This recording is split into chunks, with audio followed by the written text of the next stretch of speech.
everyone. Welcome to Nursing Grand Rounds. I know that there are a few more people coming in, getting their food, but can everyone hear me? Okay, great. Anyway, I want to welcome you to Nursing Grand Rounds. And today we have both Trish Cruz, who is the manager of evidence-based care and clinical outcomes, as well as Tanya Leach, who is the clinical outcomes coordinator, going to talk to us about how our patient outcomes affect our income here at the hospital. So I'm going to welcome them right now. Hi. You know, we've recently entered this paperless environment, so we thought we'd start with a reflection about going paperless. Emma. Huh? Emma. Emma. Emma. Emma. Emma.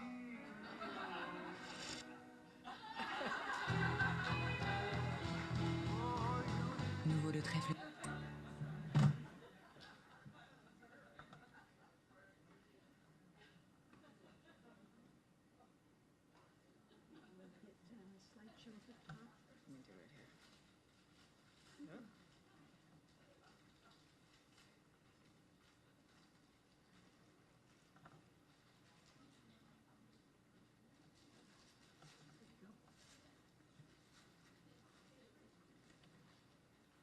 Okay, so the objectives for today are so you guys know how patient care outcomes affect hospital reimbursement, how to locate those websites or some of the websites that have the publicly reported data on them, to identify the rationales for these publicly reported measures, and to state how you can affect hospital reimbursement. Perfect care, we've defined here at St. Joe's as doing the right thing at the right time in the right location for the patient, basically everything right for every patient every time. It's evidence-based, it embodies or represents our core values of excellence and justice, and that we're being paid for the level of quality that we deliver. And value-based purchasing, we'll talk a little bit more, is one of the ways that we are reimbursed for the care that we provide. This is the original value-based purchasing, and Tanya, jump in at any time. Okay. This is how we started off with values-based purchasing. 70% was based off of clinical data, and 30% was based off of how our patient experience, like on our avatar scores, how they rate us. And we'll go over a little bit more about that in the slides. This is not how we're being judged now, and we'll go over that too later. But this is how it started. 70% clinical process, which is AMI, heart failure, pneumonia, and the majority of it was on skip. 50% of that was skip. So half of that 70% was skip stuff. So again, as Tanya said, AMI, heart failure, pneumonia, also hospital-acquired infections, and skip. Again, heavy, heavy skip. But HCAHPS are a big part of it, so we want to talk a little bit more about HCAHPS in terms of how the nurse affects patient experience. And that is through communication, so showing the patient courtesy and respect, listening to them, explaining things as you provide care, narrating your care to them, always being responsive, answering the call bells quickly, getting to the bathroom when they need to get to the bathroom, managing their pain well, using the word pain so they know that you are managing their pain well and that it's pain that you're concerned about. And keeping the room clean, keeping it quiet. We're going to talk a little bit about perfect care rounding later, and one of the things that was identified in perfect care roundings, we ask about quietness, and they think that we eat potato chips in the hallway at night, so the IV bags are noisy, so that's what they think's going on. And discharge information, making sure that we get them all of the discharge help and that they can understand their discharge instructions. So that's the HCAHPS score, the patient experience score, which again is 30% of value-based purchasing. And we also think that many times the nurses don't know what's on our HCAHPS. The managers are really familiar with this, but we want to make sure that the the nurses are very familiar with these too. The idea is, yeah, if we're being tested, we should know what's on the test. So This is from California Hospital Association. You don't really even need to read the slide. The biggest thing is this is the pointer? Top. Top. The biggest thing is these numbers right here, and those numbers are in red and in parentheses. So we're on track to lose somewhere between $191,000 and $233,000 based upon the care that we provide to our patients. We're on track to lose money. So that's huge for you guys to know. This is some of the things. HCAHPS is worth about $600,000. Again, focus on responsiveness, and those pattern behaviors that we've all been trained to do can help improve that score. And evidence-based care worth about $1.4 million. Not exactly sure how much the hospital-acquired conditions or those hospital-acquired infections are worth, but you can see we're looking at central line infection, catheter-associated UTIs, pressure ulcers, falls, DVT, SSI, Which is surgical site infection, yes, and ventilator-associated pneumonia. This is the fiscal year 2015. This is from the government, the finalized domains that we're going to be, that will affect reimbursement. So here in this section right here remains the same. So you can see from 1 to 5, that's AMI, heart failure, pneumonia. But 6 to 12, all skip. Again, it remains heavy, heavy skip, what they're looking at in terms of how we care for our patients. And this graph right here, this is similar to the graph that we saw earlier where we said 70%, 30%. This is the change. So what you can see here is the clinical process now has gone down to 20%, from 70% down to 20%. Patient experience is 30%, the same, but our outcomes now are going to be, we're going to be looking at our outcomes. So outcomes are now 30%, and then efficiency. So our readmissions, everything that has to do with efficiency of the hospital is going to be graded. So 20% of the income back to the hospital will Darcy? be. Sorry for interrupting, but can you explain what SKIP is? Because Sure. I have no idea what that is. Okay, SKIP has to do with our surgical population. It stands for the Surgical Care Improvement Program or project. And what we're looking at with SKIP is we're looking at to make sure the patients receive appropriate antibiotics. The selection choice is correct for that type of surgery, the type of spectrum. We're also looking at timing of antibiotics, discontinuing the antibiotics timely so patients don't develop resistant problems. Also looking at removal of Foley catheters on our surgical patients. If they're on a beta blocker, we want to make sure they receive beta blockers. If they're on it at home, so we're not giving them stress to their heart from surgery and not providing them that extra kick. We're looking at blood sugars with our cardiac patients, and we're also looking at VTE prophylaxis to make sure they're getting appropriate prophylaxis, whether it be mechanical or medication, to prevent blood clots. And the outcome measure, which is, or the outcome piece that is going to be new in fiscal year 2015 is, it's in the yellow box there, and that is associated with the 30-day mortality for AMI, heart failure, pneumonia. This is a 30-day mortality. It doesn't mean if they passed away in-house. It means that they're discharged if they pass away within 30 days of discharge. And that doesn't matter for any reason. They could fall off a cliff, get hit by a bus. We still get dinged for that. So, but it's really important that we provide that safe discharge so that we make sure they're not dying of an MI immediately after discharge, or of heart failure or infection related to pneumonia. Also, part of the outcome is our patient safety indicators, and this is a mashup, an aggregate or composite of all those patient safety indicators, which include things like catheter-associated UTI, DVT, pressure ulcers, pneumothorax that they got in the hospital, those types of things. The purple, the 20% efficiency measure, is looking at spending in our Medicare patient population, and so that's some of the things that we are going to be tasked more with, and that is providing not only quality care, providing perfect care to our patients, but doing it in a cost-effective manner that also prevents readmissions. So it's just like so that we get them well, and we're able to teach them and have this wellness model to keep them out of the hospital, essentially. This is just another way of looking at it. And by the way, when I say fiscal year 2015, I mean the federal fiscal year 2015.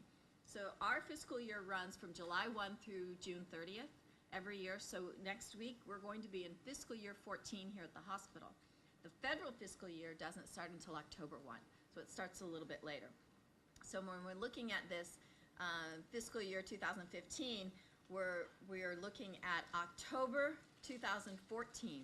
We're in the baseline performance period for fiscal year 2015 reimbursement right now. So what we do right now affects how we're going to get paid in 2015. And the last domain there, so the last domain right here, the efficiency domain, again, this is looking at the harm and the readmissions. The other thing about this efficiency domain is that there is, and we've all heard things on the news, we are one of 19 counties within California, and California is the guinea pig state that has the exchanges for insurance. And so that begins in October with the federal fiscal year. And what that means is that in these exchanges and in population health or community health, insurance companies will reimburse based upon the patient. And you only get so much money, so it's a certain percentage of the pie. And so if the patient, and that percentage includes being in the hospital, in the SNF, PT, OT, ED visits, OBS visits, same-day surgery, home health, all of those, any sort of outpatient programs, it's there, you're only reimbursed so much. So it's important to make sure that that patient is as healthy as possible, and again, to promote this wellness model. And that's some of the reasons that you're seeing, we're seeing some of the things within our own insurance and how we are promoting wellness among ourselves. That's why we've been working with a lot of the skilled nursing facilities, because our transition of care is so important. We don't want the patients coming back. We're going to be sharing this money pot of, and so we want to make sure that the care that we give is good, and that our the other places that we're working with are giving quality care too. Right. So this just tells you, this is just a slide that tells you how value-based purchasing has trended more towards outcomes and efficiency. So as you see right here, so this was fiscal year 13, again, federal fiscal year 13. Here's that 70% clinical and the 30% experience. So now with 14, we've moved and we've added this outcomes piece that we just talked about. And by the way, this piece, reimbursement was 1%. The second piece for fiscal year 2014, 1.25%. By the time we get to here, now we've added this orange section, which is efficiency. So now we're looking at the cost of care, not how much we charge, how much it costs us to provide quality care. And now we're up to 1.5%. And by the time we reach the proposed 2016 fiscal year outcomes and efficiency goals, you can see that 10% for clinical. And when I say 10% for clinical, I mean they were telling us how to do it. It's all those process measures, the individual things, like when Tanya went over all the different skip measures. So they were telling us how to do it before, so now they're measuring, they figure we know how to do it, now they're measuring on us, what are your outcomes?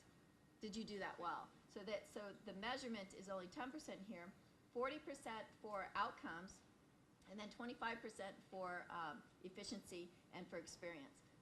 So experience still remains, so 30, 30, 30, and then drops to 25% in fiscal year 2016. Again, if they go with the proposed movement. And by the time we make it to 2016, it'll be 2% of our reimbursement. Tanya, you want to do this one? Okay. So we wanted to give you a few websites to look at, and this is something you may want to do at home with your family. If you want to find a hospital that has, let's say you want to have CABG surgery for your parents, and you want to find the best hospital that they can go to. Patients are using this website. It's healthcare.gov, and we're going to go ahead and show you that.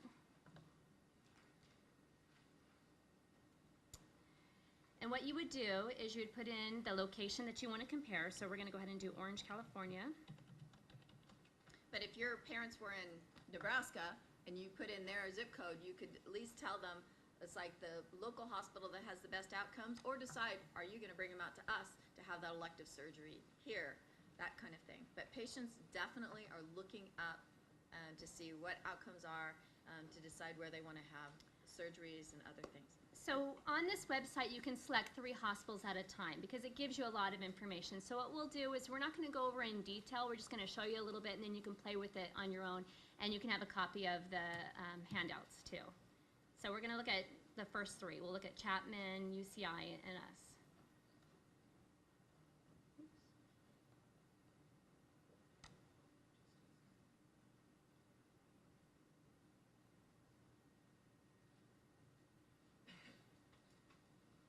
Okay.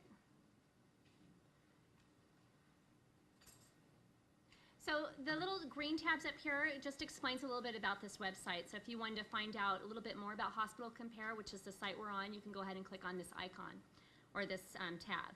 On the top here where it says general information, patient survey results, timely effective care, readmissions and complications, this is where you can go in and get a little bit more information. And you can see that St. Joseph Hospital is listed next to Chapman and then UCI. So what I want to show you is, if, let's say, timely and effective care. Give it a few minutes. A little caveat, all of the publicly reported data is pretty old. It's unusual to find something that's only a year old. Some of it is 2 and 3 Right. years old. And way to look to see how old that is you can look here where it says view more details, and it will give you the information on here too. And the Medicare.gov is a nice site because it kind of aggregates a lot of other publicly reported information, so you can get a lot of information on this site. So you can see the data collection period is from July 1st, 2011 to June 30th, 2012. Not bad, so that's last fiscal Right. year. And then if you want to view it in graphs, you can go ahead and click on this icon here, this little part.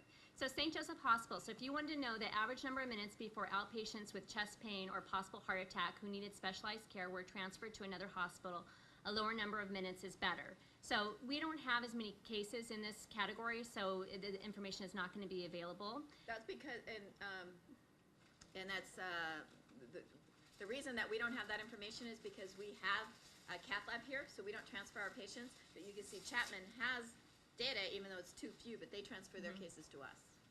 So But there's this some, is- but patients don't necessarily know that. That might just think, wow, they don't submit data, or there's this, or whatever, they don't have that data. But if you really look at the question is because we don't transfer patients out.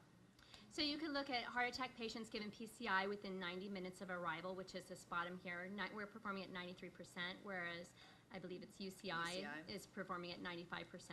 And you can scroll down, and on here, this part here, you can find out all of our core measure stuff, which is SCIP, AMI, heart failure.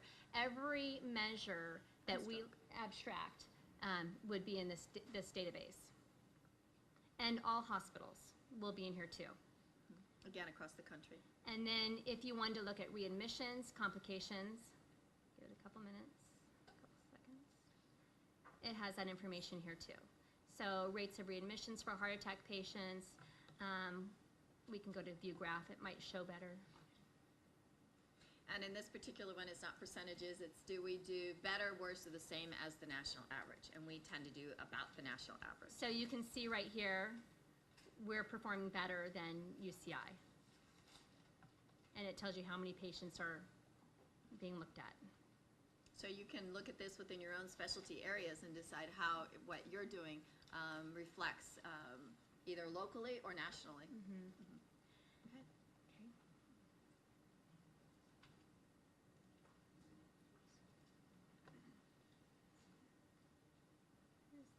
Right here.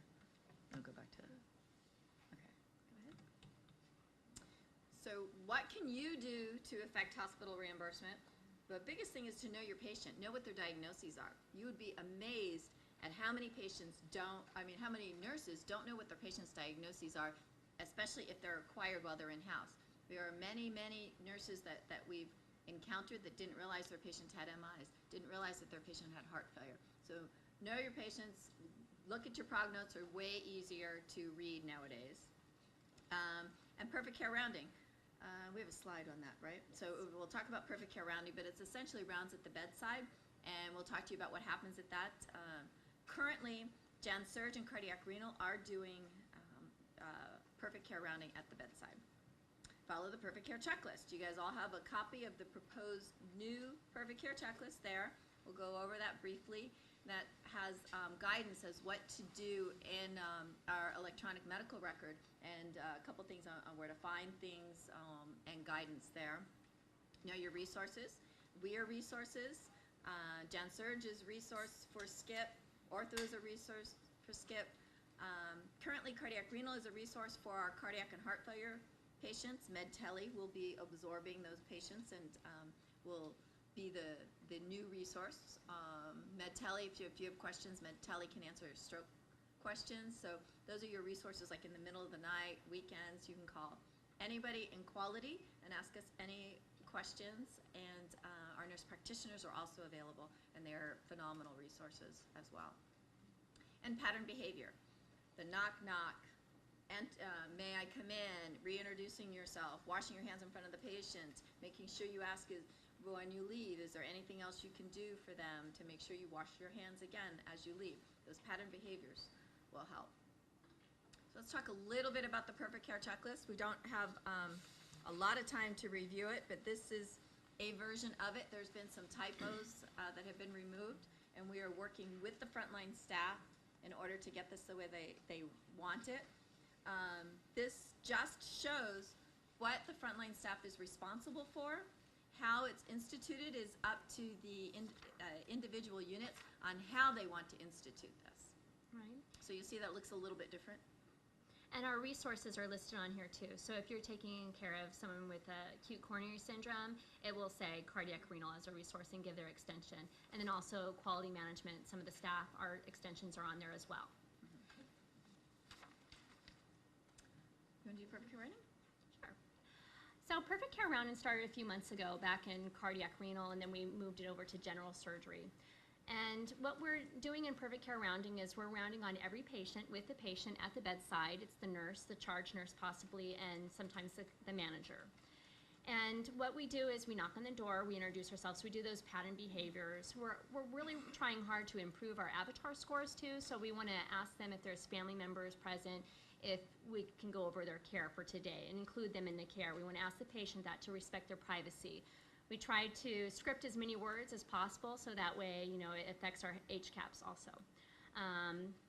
The whiteboard in the room, we tell them this is their board. We don't want abbreviations that the patients aren't familiar with. So if they're NPO, we want to say, you know, we tell the nurses take that NPO off. We want to say that they're eating a regular meal or a regular diet, or if they're on clear liquids, we put clear liquids on there.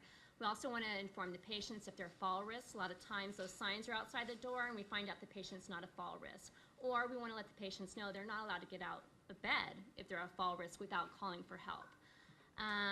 It's a great time to look at the environment to make sure there's no cords hanging on the floor, there's no safety issues. We then ask the nurse to give a brief report on the patient, tell us a little bit about them. If the patient has language barriers or is confused, what we do is we try to round outside of their room so we're not scaring them. We had a patient that was Spanish speaking and we went into the room, and it's a big group of us. We have quality there a lot of times, the charge nurse, the nurse, several people talking about you, and you don't understand what they're saying, so it's kind of scary. If we have an interpreter, which is something we want to move forward to having an interpreter there, we'll use an interpreter. Sometimes if they speak a little bit of English and they want their family to interpret it, we do that as well. We go over vaccines, VTE, Foley, central lines, evidence-based care measures, all the stuff we talked about here to make sure that we're catching everything. And in a little bit later, we'll go over some helpful hints on Meditech. Since we went electronic, things have changed. And so because we've been doing this, the nurses have asked us several questions on how to find things. And so we've been helping Gen Surg and Cardiac Renal. They're a great resource. We also ask, you know, what are your additional questions and what else can we do for you? This is a tool that Peggy had been working on with her nurses for rounds. It's the charge nurse report. And you can see on here that all of this has been created from Cardiac Renal and Gen Surg, and they tweaked it to meet their needs. But we added this area probably about 3 weeks ago, beta blocker. We had some beta blocker issues with patients on home beta blockers, and they weren't receiving their beta blocker while they were in the hospital. So the nurses and Peggy decided, okay, we're going to put it on here and we're going to address it. We're going to address it the first time we round on this patient. So if the patient's not on a home beta blocker, we just cross it off and put not applicable. So then the next day when we round on this patient, we're not addressing this issue again. So it's a very good communications tool that the nursing managers are using with the nurses. And they're addressing everything that we're looking at as far as evidence-based care. CMS Partnership for Patients, it's yet another government program, and that has to do with reducing harm by 40%, which is, again, our CAUTIs, our CLABSIs, VAP, that kind of thing, and reducing readmits by 20%. And just so you guys know, we did do that in our baseline year. We as a health system, and we were one of 2 hospital systems out of 400 that received the Partnership for Patient award. So we just got that 2 weeks ago, so that's pretty cool. This is our hospital dashboard. I want to be quick because we're almost out of time. And basically, this top piece is our evidence-based care. We are not doing so well here. We're definitely struggling. We are hoping that that's going to pick up. Then the last, you can see we have data through April. May's not looking so good. We definitely have some discharge MedRec issues that we're looking at, documentation issues, confusion issues around it. We have another event this week that we're looking at it. Patient experience, you can see that the pattern behaviors are working. We're getting greener here, and green is good. So that's just a great job there. Oops. This is our harm. Look at this. It's like, look how green that is. So we're really decreasing the hospital-acquired conditions and decreasing harm. We're still having some issues, a little bit issues with MARSA and VRE, C. diff. We do have a significant amount of, we just missed our goal with central line-associated bloodstream infection. So again, back to the question of how do nurses affect outcomes and reimbursement. What happens is everything that the RN does at the bedside, all that data gets abstracted and correlated, and that information goes to the Board of Trustees, the executive management team, medical staff, and nursing leadership. Then it goes to the government and our publicly reported websites, and then the patient looks at it. That's why sometimes it's a year or 2 old. But everything you do in direct patient care counts. So let's go to Meditech really fast. I'm going to show you just a couple quick, oh, Meditech fell off. Oh, there it is, okay.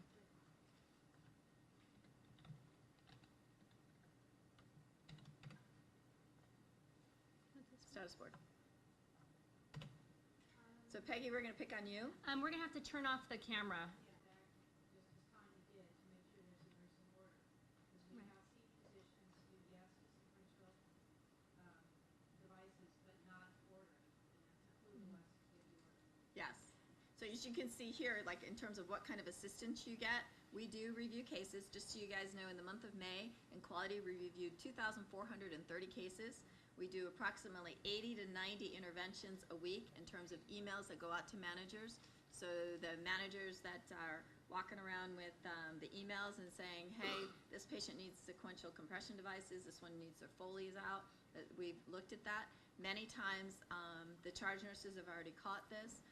Sometimes we do phone calls. It's like, oh my gosh, we're going to fail if that antibiotic's not given within the next 45 minutes. We'll call directly to the floor. Just so you guys know,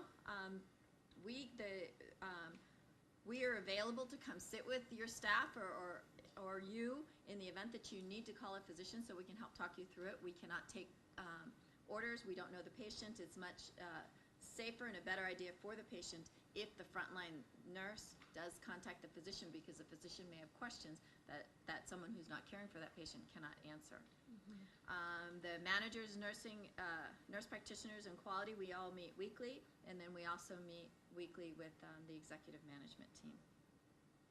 So if only thing you remember from all of this is this one slide. That's why it's actually in there twice, and that is know your patient, participate with Perfect Care Rounding when it comes around to you, follow the Perfect Care Checklist because that is what you are accountable for, know your resources, and do those pattern behaviors.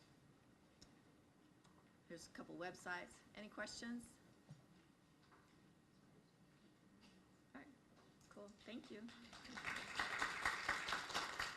Okay, we're gonna go faster next time.